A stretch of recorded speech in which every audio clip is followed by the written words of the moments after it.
মির্জা ফখরুল তো বিএনপি না, মির্জা ফখরুল নিজে আওয়ামী লীগের। তো মির্জা ফখরুল আমার ধাক্কাইলে কি আমি জিয়াউর রহমানকে অবজ্ঞা করে কথা বলবো? আমি খালেদা জিয়াকে অবজ্ঞা করে, তারেক রহমানকে অবজ্ঞা করে কথা বলবো? আপনি এত বলদ পেয়েছেন, কথা বলবো না, সমস্যা নাই, কিন্তু ধাক্কায় একদিকে পাঠান কেন রে ভাই? আমি জীবনে কোনদিন আওয়ামী লীগ করবো নাকি? আজকে যেহেতু তিনজন আছে, তো তিনজনকে নিয়েই কথাগুলো বলি। ধরেন পিনাকিদা যে কথাটা বললো যে আমরা বিএনপির শত্রু না, আমরা জিয়াউর রহমানের যে আদর্শ, সে আদর্শকে আমরা পছন্দ করি এবং সেই অনুযায়ী বাংলাদেশের রাজনীতি পরিচালিত হোক, সেটা আমরা চাই। খালেদা জিয়া দেশ চালিয়ে, তারেক রহমান তো দেশ চালান নাই কোনোদিন, যেহেতু খালেদা জিয়ার দেশ চালানো আমরা দেখেছি। খালেদা জিয়ার যেই পদ্ধতি, খালেদা জিয়া এই দেশকে নিয়ে ভারতের ব্যাপারে তার যেই চিন্তা চেতনা পলিসি ছিল, সেটাকেও আমরা একদম 100% আমরা সাপোর্ট করি।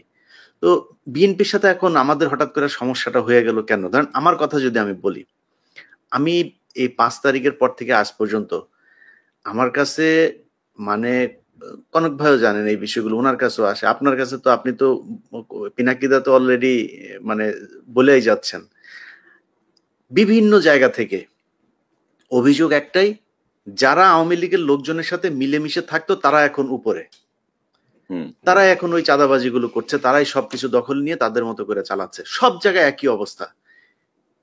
বিশ্বাস করেন বিএনপির ভাইয়েরা, আমার কাছে যত জেলার যত আসনের খবর আমার কাছে এসছে, আমি যদি একটা একটা করে খালি আমার আসনের কথা বলি, আমার চুয়াডাঙ্গারই যে অবস্থা, সেটা নিয়ে আমার সবকিছু করা শেষ, নিউজ বানানো শেষ, খালি দিচ্ছি না আপনাদের জন্য। কেন জানেন? কারণ আমরা যদি এখন বিএনপি কেই করি, ধরেন বিএনপি চাঁদাবাজি নিয়ে কথা হচ্ছে, আপনি অস্বীকার করতে পারবেন?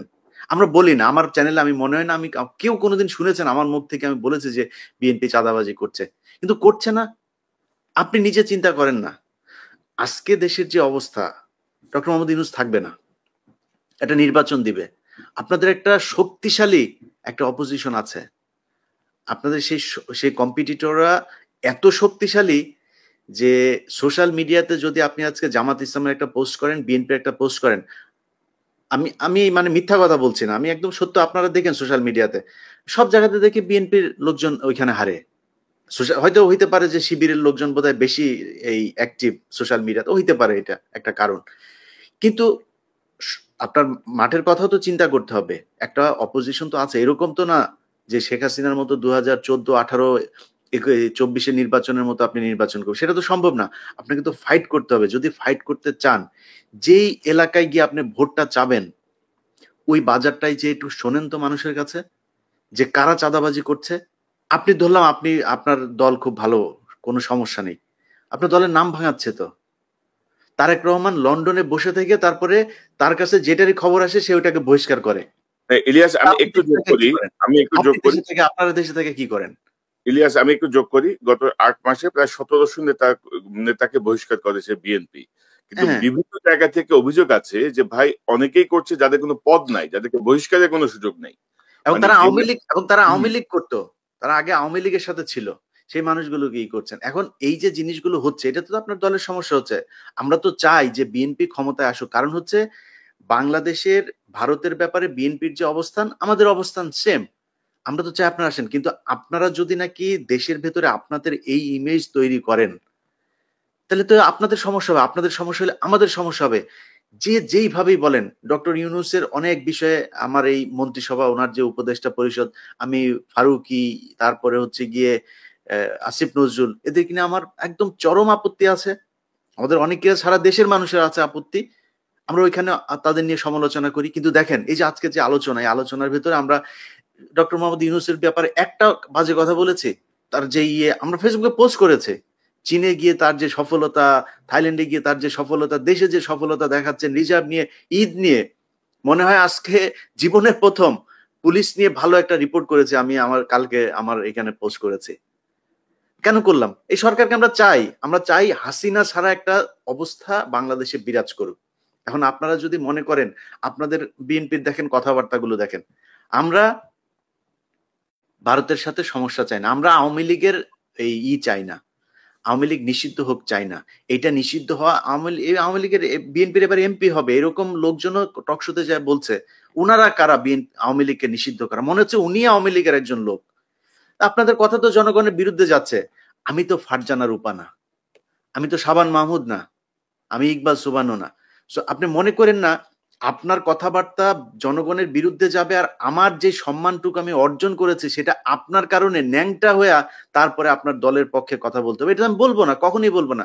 আপনার বিরুদ্ধে বলছি না একটা কারণে, সেটা হচ্ছে যে আমরা চাই যে বিএনপি চুরি বাটপারি যাই করুক, ভারতের ব্যাপারে তাদের একটা অবস্থা, এবং তারেক রহমান যদি দেশে ফিরে যায় এই চিত্রটা পরিবর্তন হবে, ওই কারণে বলছি না, অন্য কোনো কারণ না। আপনাদের এই কেন্দ্রীয় নেতাদের অনেক ন্যাংটা করে দিতে পারি, খালি করি না ওই কারণে। তো আমাদের বিষয়টা বুঝতে হবে। আর পিনাকিদা আজকে একটা পোস্ট করেছে, সেই পোস্টার কথা বলি। ভারতের এইবার যেই 100টা এই যে ইন্ডিয়া অ্যালায়েন্স যেটা ছিল, এই কি বলে কংগ্রেসের নেতৃত্বে যেটা ছিল, তাদের এই আমি মনে করি এই আসনের 50টা এনে দিয়েছে, ধ্রুবরাঠে এনে দিয়েছে। তো সোশ্যাল মিডিয়া কিন্তু ওয়ার্ক করে এখন, ইট ম্যাটার্স। অতএব আপনাকে মাথায় রাখতে হবে যে মানুষকে এত অবজ্ঞা করে কথাবার্তা বলা ঠিক না। মানুষ এখন ভোট চাইতে ঘরে ঘরে যাবে না, মানুষ সোশ্যাল মিডিয়াতে, ফেসবুক, ইউটিউবে মানুষ ভোট দেওয়ার সিদ্ধান্ত নেবে, তার মাথায় ঢুকবে কি হচ্ছে সব দেখে তো মানুষ। সো সমস্যাটা আপনাদের সমাধান করতে হবে। নতুন করে যাদেরকে বিএনপি মনে করে, বিএনপির বিশাল ধ্বজভঙ্গ বাহিনী একটা তৈরি করেছেন সোশ্যাল মিডিয়াতে, নিজেরা এসে তারপরে বলছে, তাদের অনেকে কান ধরে তারপরে উঠবোস করে এই আওয়ামী লীগের পক্ষে যোগ দিয়েছিল। আজকে যে মনির হায়দারের কথা বলেন, সেই মনির হায়দার 2 দিন আগে এখানে আওয়ামী লীগের লোকজনের সাথে বৈঠক করেছে, কার কার হত্যা মামলা থেকে করা যাবে তাদের তালিকা নিয়েছে, সেগুলো তিনি আশ্বাস দিয়েছেন বিবেচনা করা হবে তার উপদেষ্টা, প্রধান উপদেষ্টার সাথে কথা বলে। ছবি আছে, কালকে নিউজ দিব আমার, এটা কাদের সাথে, যুক্তরাষ্ট্র ছাত্রলীগের প্রেসিডেন্টের সাথে তার বাসায় বৈঠক করেছে তিনি, সেইখানকার ছবি আছে, কালকে যাবে আমার এখানে সেই নিউজ। এটা করছেন আপনি। শাহেদ আলম, সেই শাহেদ আলমকে কার লোক আমরা চিনি না, তারা এখন আপনাদের লোক, তারা এখন নাকি তারা বিএনপির পক্ষ নিয়ে কথা বলে, অথচ তারেক এই শাহেদ আলম কয়েকদিন আগে বলেছে তারেক রহমানকে সে চিনে না। কি যেন এই মনির হায়দার আর শাহেদ আলম দুইজন পাশাপাশি চেয়ারে বসে টকশো করেছে, যে কি যেন লন্ডনে কে যেন একজন আছেন, কে যেন একজন আছে সাধারণ সম্পাদক, তারা আজকে বিএনপির লোক ভাই, আর আমরা হচ্ছে বিএনপি বিরোধী লোক। আরে ভাই আপনি আমাদের ধাক্কাইলে তো, আপনি যত কিছুই করেন, আনলেস আপনি ইন্ডিয়ার পক্ষে কোনো অবস্থান নিচ্ছেন, আপনার বিরুদ্ধে আমি কখনোই যাব না। চুরি আমি এই 5 বছর আগেও বলেছি, আজকেও বলছি, 5 বছর পরেও বলবো। চুরি বিএনপির আজকে অনেক জায়গায়, ধরেন কিছু প্র্যাকটিক্যাল কথাবার্তা বলি, ধরেন একটা হাটের ইজারা আওয়ামী লীগের নেতাদের হাতে ছিল, আওয়ামী লীগ পলাতক, এখন ওই হাটটা তো চলতে হবে, হাট তো আর ডক্টর ইউনূস চালাবে না, স্বরাষ্ট্রমন্ত্রী চালায় না, বাণিজ্য মন্ত্রী চালায় না, তো হাটটা চালাবে কারা? এখন ইজারা যে নিয়েছিল সে পলাতক, আর বিএনপির লোকজন যা ওইখানে ওইটা দখলে নিয়েছে, তারা গিয়ে এখন ওইটার করে। এখন আপনার এগুলিরও চাঁদাবাজি হিসাবে মিডিয়াতে প্রচার করা হচ্ছে। এখন কেন প্রচার করা হচ্ছে? এর কারণ হচ্ছে, কনক ভাই শুরুতে একটা কথা বলেছেন যে মিডিয়া সেইভাবে প্রচার করছে না। আপনি তো মিডিয়ায় সব জায়গায় তার লোক বসায় রেখেছেন, সে করবে কেন? সে তো বলে না, তার কাজ ছিল হাসিনার যখন কিনা বাথরুমের চিপায় বসে ওই যে সুনাকের সাথে মধ্যে, সোফার চিপার মধ্যে বসে একটা ছবি দিল, সারা দেশের আরে বাবা বিরাট আকার, বাইডেন একটা সেলফি তুললো, সেটা নিয়ে কি মার্কেটিং করলেন, এখন করেন না কেন? ওরে নিয়ে ইউনূসে নিয়ে মানে চীন যে মানে সম্মান দিয়েছে, এটা যদি হাসিনারে দিত আর কি করতেন আপনারা? তো সেটা করে না কেন? এর করে না কারণ কি? কারণ কি ওই জায়গাগুলোতে এখনো তাদের লোক বসানো। ভাই ওইটা ঠিক করেন, ওগুলি যদি ঠিক করেন, পিনাকি, ইলিয়াস, কনক সারোয়ার এদের কাছে আসতে হবে না মানুষের।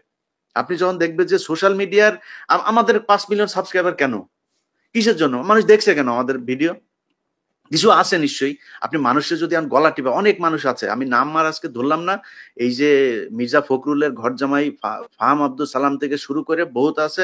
আমারটা আমি বলছি, আমার বক্তব্য পিনাকিদা বা কনক সারোয়ারের না, আমারটা আমি বলছি যে এই অনেক গজানো লোকজন আছে, তাদেরকে এখন সম্মান করে চলতে হবে। কেন মানুষ আমার কথা শুনে, কেন কনক সারোয়ারের কথা শুনে, কেন পিনাকি ভট্টাচার্যের কথা শুনে, এইটা তাদের সমস্যা। আর ভাই কেন আপনারটা শোনেন না, সেটা আপনার সমস্যা। আপনি চিন্তা করেন আপনি কি বলবেন, কি বলা উচিত, কেমনে চলা উচিত।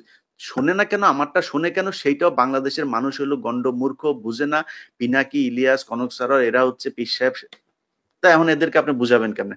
এটা নিয়েও শত্রু। সকালবেলা ঘুম থেকে ওইটা দেখি, ওই লন্ডনের একজন পোস্ট করে বসে আছে যে আমারে নিয়ে, আমি আপনার কনক ভাইয়ের নাম নাই, আমার আপনার নাম আছে, আমরা হইলাম গিয়া নাকি কি করছি।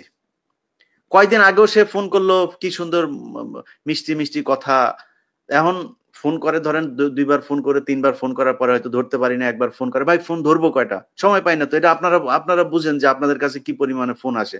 এখন আমার কাছে ধরেন একজন উপদেষ্টা আমার সাথে কথা বলছে, এখন একজন পুলিশের একজন ডিসি আমাকে ফোন করলেন, আমি কাটটা কেটে কাটটা দুইজনই তো গুরুত্বপূর্ণ।